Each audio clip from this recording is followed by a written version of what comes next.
दोस्तों मेरा नाम है प्रियंक और आप देख रहे हैं बीइंग साइंटिस्ट चैनल में आपका स्वागत है। इनका नाम है डॉक्टर विलियम बी कोले। अब हुआ क्या था कि जब उन्होंने नई नई प्रैक्टिस करना शुरू किया था अपना, तो एक तरह से उनके पास में एक कैंसर पेशेंट आया था 17 साल का, जिसको सार्कोमा वाला कैंसर हो रखा था। अब ये सार्कोमा कैंसर जो है वो बहुत ही अग्रेसिव टाइप ऑफ कैंसर था जो उन्होंने ऑब्जर्व किया था। और उन्होंने जो है उस समय कोई भी एक तरह से 1890 के अंदर कोई भी किसी भी तरह की कैंसर थेरेपी या किसी भी तरह का रेडियोथेरेपी इस तरह का कुछ भी अवेलेबल नहीं था। तो ओनली जो पॉसिबल थेरेपी था वो ये कहता था कि आप उस पर्टिकुलर पार्ट को ही हटा दीजिए। तो उन्होंने क्या किया था, एक एक्सट्रीम मेजर लिया और उसकी पूरी की पूरी जो लिम्ब थी उसको पूरा एम्प्यूटेट कर दिया, यानी कि पूरा पूरा काट दिया जहाँ पे भी वो कैंसर हो रखा था। तो आप समझ सकते हैं कि कितना एक तरह से हार्श ट्रीटमेंट था कि पूरा का पूरा वो सेगमेंट ही हटा दो। लेकिन आज की तारीख में हम जानते हैं कि मेटास्टेसिस भी होता है, यानी कि कैंसर फैल जाता है धीरे धीरे बॉडी के अंदर। और चूंकि वो बहुत ही अग्रेसिव टाइप का कैंसर था, तो धीरे धीरे जो है वो उसको एम्प्यूटेट करने के बाद में उस पेशेंट को, यानी वो 17 साल के बच्चे को एम्प्यूटेट करने के बाद में उसकी पूरी की पूरी लिम्ब को हटा देने के बावजूद भी उसकी डेथ हो गई ड्यू टू मेटास्टेसिस। अब 17 साल के बच्चे की डेथ जो है कोले के लिए एक बहुत ही बड़ा इंस्पिरेशन का, बहुत ही बड़ा सबक का कारण बनी। उन्हें लगा कि ऐसा ज़रूर कोई न कोई एक अच्छा मेथड होना चाहिए जो कि सिर्फ एम्प्यूटेशन बेस्ड ना हो, जो कि एक तरह से उस पार्ट को हटाने बेस पे ना हो कि उस पूरे के पूरे सेगमेंट को ही बॉडी से हटा दिया जाए। और नेचुरली वो हटा के भी कोई ज़्यादा फ़ायदा तो हो नहीं रहा है। तो उसके लिए उन्होंने क्या किया, वहाँ पे न्यूयॉर्क हॉस्पिटल था, तो वहाँ पे उन्होंने रिव्यू करना स्टार्ट किया पर्सनली।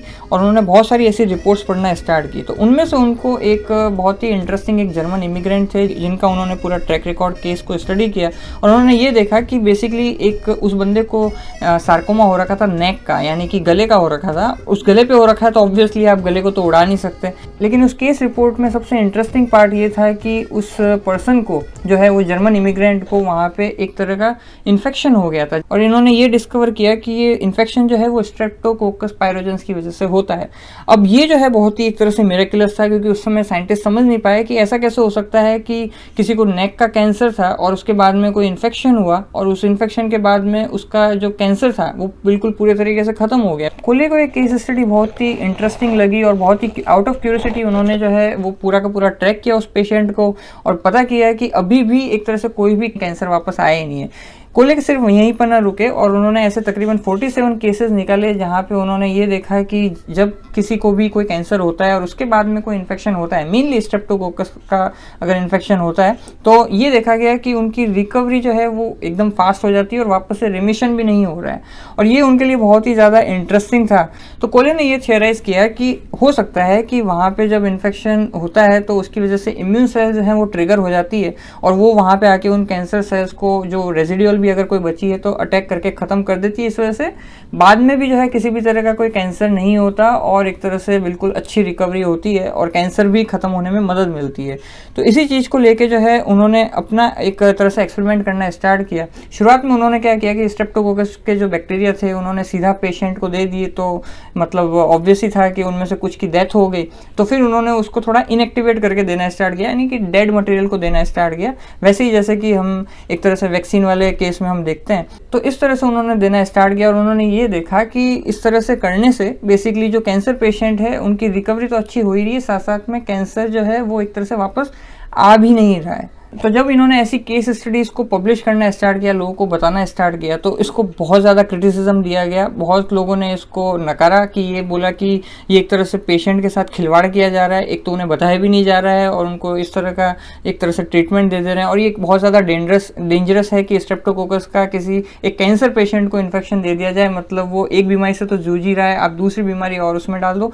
तो बहुत ज़्यादा उन्हें क्रिटिसिज्म देखने को मिला। लेकिन कोले यहाँ पे रुके नहीं, उन्होंने एक जो है बैक टू बैक इस तरह से केस रिपोर्ट वो देते गए कि देखो मैं इस तरह से ट्रीट कर रहा हूँ कैंसर को और रिकवरी में बहुत मदद कर रहा है। और इस तरह से वो बैक टू बैक उन्होंने ऐसा तकरीबन 30-40 साल तक ऐसी केस रिपोर्ट देते गए।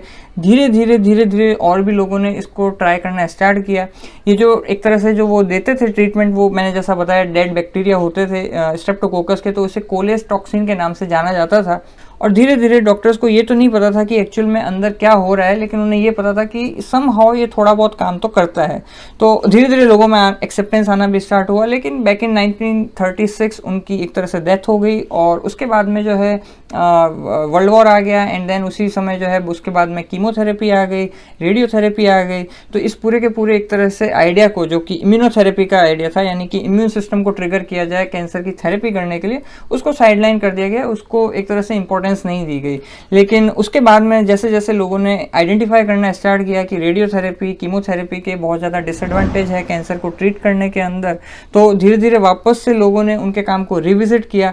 और उसके बाद में उन्होंने एक नया जो कैंसर इम्यूनोथेरेपी, जो उन्होंने एक तरह से फील्ड दिया था, जिन्हें आज की तारीख में cancer father of cancer immunotherapy भी बोला जाता है, तो वो उन्होंने एक तरह से स्टार्ट किया था फील्ड। फिर से उस काम को एक तरह से उसको डिस्कवर किया गया लोगों ने, अब थोड़ा और स्पेशलाइज तरीके से और कुछ पर्टिकुलर सेल्स को उठा के मैकेनिस्टिक लेवल पे काम करना स्टार्ट किया।